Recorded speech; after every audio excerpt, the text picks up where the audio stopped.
La vidéo qui suit est tirée d'une histoire vraie, et certains éléments de cette histoire peuvent paraître irréalistes, voire choquants. Il est donc conseillé d'éloigner toutes les personnes fermées d'esprit de l'appareil de visionnage.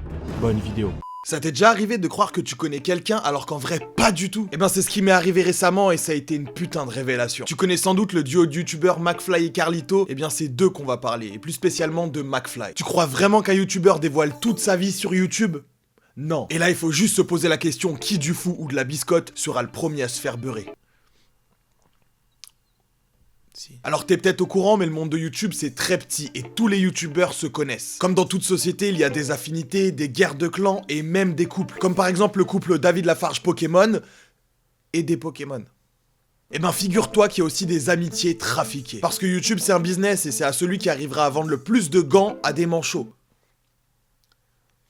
À toi de comprendre le double sens. Et justement, comme c'est une communauté, de temps en temps, certains acteurs organisent des rencontres entre youtubeurs. Notamment les apérotubes, qui se chargent d'inviter tout un tas de youtubeurs pour qu'ils prennent contact entre eux. Dans le but de faire des featuring ou pourquoi pas préparer de futurs dramas. Du coup, un jour, je me suis rendu à l'un de ces apérotubes. Et j'ai rencontré McFly et Carlito. Et tout en buvant un grand cru de 1965 de Selecto, j'ai commencé à discuter avec McFly. Et au fur et à mesure de la soirée et que le sucre et les bulles montaient à notre cerveau, il a commencé à délier sa langue. Il l'a pris comme ça, il a commencé à enlever les nœuds.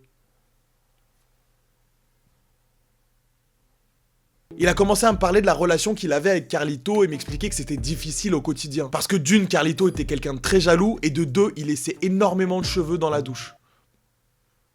Et après, c'est galère à nettoyer. Et franchement, il m'a fait un peu de peine, du coup j'ai décidé de l'aider en l'invitant au Japon. Mais apparemment, c'était pas un pays qu'il avait envie de visiter. Finalement, on a décidé de couper la poire en deux. Il voulait aller en Corée, je voulais aller au Japon. Du coup, on est parti en Argentine. Ça a une distance équilatérale des deux pays. On prend nos billets, on rentre dans l'avion, et 3 heures plus tard, on arrive en Argentine. Arrivé à l'aéroport, on se change, on met des shorts, des claquettes, nos chemises hawaïennes, et on était parti pour zouker collé serré. Parce qu'on sait très bien que les danses latines, c'est pas fait pour tricoter. Et oui, je sais que McFly a une femme et des enfants, mais tout ce qui se passe en Argentine reste au Portugal. Je crois que c'est ça la devise. Dès notre première soirée sur place, on décide d'aller en club, le Mambo No. 5. Un club très réputé dans le milieu de la drogue et des pizzas. Un truc de tortue, tu peux pas comprendre. Et c'est lorsqu'on est arrivé devant ce club que tout s'est enchaîné beaucoup trop rapidement. On est arrivé devant la boîte et on était déterminés, mais on n'avait aucune fille avec nous, donc il y avait moyen de se faire recal. Heureusement, McFly avait une technique imparable. Bonjour, je suis youtubeur. Et là, le vigile, il nous laisse rentrer, il nous offre 2 bouteilles, 4 escort girls et 6 Kinder Bueno.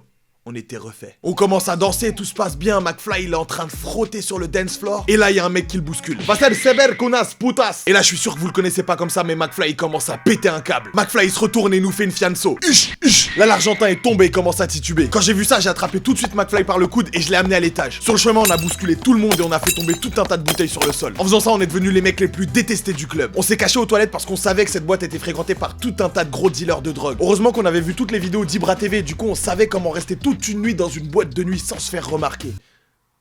C'était vraiment utile comme tuto. Mais là, pas de chance, il y a un des mecs qui nous cherchait, couvre la porte des chiottes et qui regarde un peu partout. Il faisait 1m95, il avait des bras de ouf et il avait l'air d'avoir entre 70 et 80 ans. Mais attention, faut pas se fier à l'âge, parfois les anciens, c'est les plus dangereux. Et quand on l'a vu avec sa grande barbe blanche et son âge avancé, on s'est dit qu'il était sûrement là pour négocier et que le mec, il était forcément calme. Du coup, je vais le voir et je lui dis, excusez-moi monsieur, on voulait pas foutre le bordel dans le club, c'est juste mon ami, il a un peu le sang chaud, est-ce que vous pouvez nous pardonner? Ne vous inquiétez pas les jeunes, moi aussi j'ai eu votre âge, hein. Je vais quand même devoir vous punir. Octogone, je vais vous niquer votre mère. Le vieux qui était tellement séché qu'on aurait dit une crevette, il commence à arracher une cuvette des chiottes et il la jette sur McFly. McFly, comme il était professionnel de sumo, il attrape la cuvette des chiottes et hop, soumission. La cuvette, elle tape sur le sol comme ça, elle abandonne. Moi, j'enchaîne par derrière avec un double coup de pied sauté dans la tête du vieux. Bim, coup dans les cervicales. Le truc, c'est qu'il avait une scoliose, du coup, je lui ai remis son dos totalement droit, il était encore plus frais pour se taper. Là, le vieux, il arrache des poils de sa barbe et il me la jette dans les yeux. Moi, je suis ébloui comme ça, tu vois, je vois plus, j'ai de la barbe plein les yeux. Et il en profite pour mordre McFly dans le cul. McFly, il le repousse comme ça, mais son dentier, il reste accroché. Et là, le sang, il commence à couler le long de la gorge de McFly. Et c'est là qu'il prononce une phrase que j'oublierai jamais. C'est pas parce que t'as 90 ans que t'es plus mature que nous. On est peut-être jeunes, on a peut-être un métier dont tout le monde se moque et on est peut-être même en surpoids. Mais on a la passion avec nous. Et là, McFly, il sort ses 2 meilleurs atouts, Philippe et Candeloro. Le vieux il s'est pris une dizaine de balles dans le corps mais il était toujours debout. Et là McFly il charge son arme avec sa dernière balle. Une balle mix and twist. Mi-balle, mi-caramel. La carabale. Et il tire dans la bouche du vieux, c'était tellement précis que j'ai tout vu en slow motion.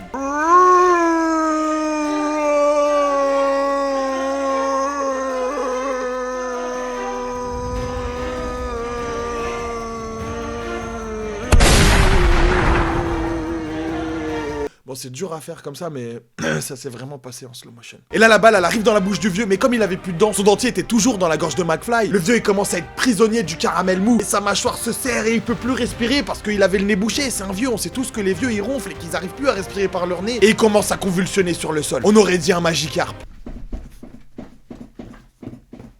Et finalement, McFly et moi, on arrive à s'échapper, retourner en France. Et surtout, on a appris une morale de cette histoire. Moi, personnellement, je retiendrai qu'on ne connaît jamais vraiment quelqu'un avant de partir en vacances avec lui. Quant à McFly, il est retourné avec Carlito. Et il en a déduit comme morale que l'herbe n'est pas plus verte ailleurs. Et qu'il valait mieux continuer à brouter l'herbe qu'on avait l'habitude de brouter tous les jours. Du coup, il est retourné avec Carlito. Pour brouter de l'herbe avec Carlito. Si cette vidéo t'a diverti, n'hésite pas à lâcher un gros pouce bleu. Tu peux aussi signer le formulaire d'inscription d'abonnement juste en bas pour rejoindre la chaîne. Si jamais tu veux l'histoire de Carlito ou de tout autre youtubeur, n'hésite pas à me le mettre dans les commentaires. Et je te dis à samedi prochain pour une nouvelle vidéo. Peace. Tu veux foutre la merde en boîte, mais t'es comment ça, que ça a fait, phaser. Tu joues à Fortnite au lieu de réviser ton bac, ça a fait, phaser. Ton père est parti, ta mère a tenu la barre, ça a fait, phaser. Appelle-moi Mufasa, Escar, je vais le chicoter. Quand tu veux faire ce que t'aimes, c'est sûr qu'ils vont te rire au nez. Fausse comme meuf de chicha, sourcil au Véleda. T'as ken tout ce qui bougeait, t'as l'herpès sournois. T'as voulu t'expliquer, mais le mec a parlé chinois. Elle s'est barrée, elle t'a quitté, c'est ce qu'on appelle le karma. Elle a que le comme des bœufs à l'abattoir. On voit tout ce que nous servent les médias. Je sais plus qui suivre, non je sais plus qui croire. Je fais de la paranoïa. Je vois pour le monde beaucoup trop de sadisme. Je dois sûrement être atteint de strabisme. Lundi on parle de liberté d'expression. Le lendemain on oublie. Il n'est jamais revenu. Il est sans doute déjà parti. Je l'ai cherché partout. Mais où est donc Charlie?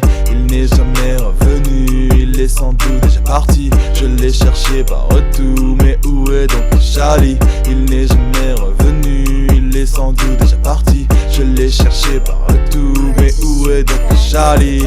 Je suis Charlie moi. Mais ferme ta gueule.